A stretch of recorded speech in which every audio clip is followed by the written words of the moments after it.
Sinampahan po ng ikalimang reklamong pandarabong si Vice President Jejomar Binay kaugnay sa BSP Alphaland deal.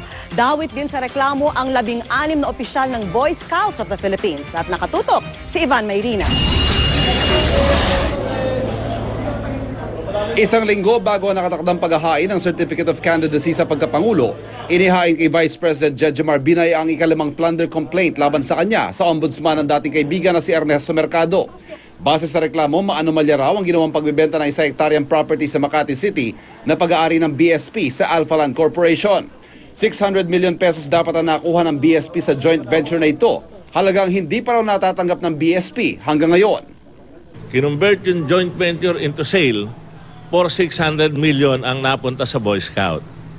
Pero wala pong natanggap ang Boy Scout na 600 million pesos.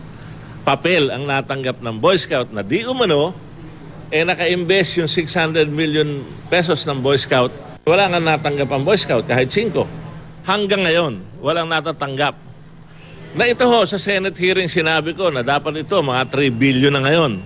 Maliban kay Binay na National President ng BSP, dawit din sa kaso 16 na iba pang miyembro ng National Executive Board ng BSP. Wala pang pahayag ang pamunuan ng BSP pero ang Senior Vice President nito na si Attorney Wendell Abisado sinabing hihintayin muna ang kopya ng reklamo bago magkomento. Dati na iginiit ang mga opisyal ng Alphaland sa investigasyon ng Senate Blue Ribbon Subcommittee na walang anomalya sa BSP Alphaland deal at sa katunayan, lumugo na raw ang investment ng BSP sa itinayong gusali sa nabiling property. Sinubukan naming makapanayam mismo si Vice President Binay pero ipinasa niya kami sa kanyang tagapagsalita na si Attorney Rico Quicho.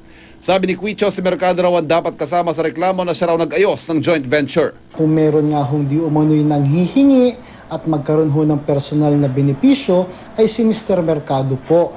Kaya nga ho ang dapat kasuhan dito ay yung nagbibintang. Ito na ay ikalimang plunder case ay sinampa laban kay Vice President Binay sa Ombudsman.